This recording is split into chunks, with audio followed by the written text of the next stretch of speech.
plumbing fixtures, and I know I've gone over this before in the past. Could I forget? It's all you ever talk about. So what I've done here is I've removed the vent off my kitchen sink. You can see where I've cut the pipe there. Now what I'm going to do is I'm going to attach a pipe coming across here, and what this is going to be is a drain for another fixture. Let's say this drain is on the second floor.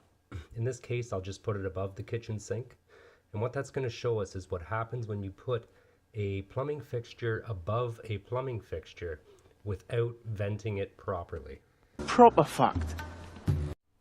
So the biggest problem you're going to see when you do things like this in improper plumbing, we'll say, is that you're going to get gurgling noises and you're going to get trap seal losses. So what a trap seal loss is when you lose the water in a P-trap. Now a P-trap is basically your only line of defense against sewer gases.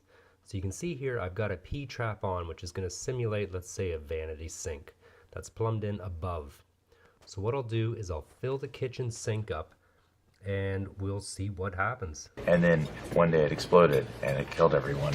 Alright, so just to go over one more time what I've done here, and let's pretend this is a vanity sink. And we have our kitchen sink here. So what's going to happen is the kitchen sink is going to drain down, it's going to go through the P-trap, and it's going to want to vent to pull air in. Now we don't have a vent. So let's see what happens when we pull the drain. So I'll shut up here and you can hear the noise it makes.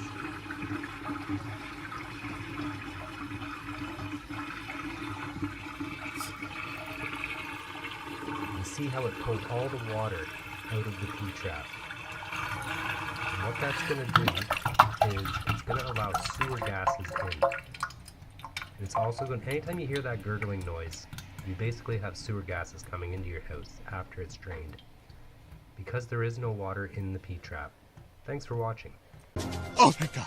Oh, thank God. It's over.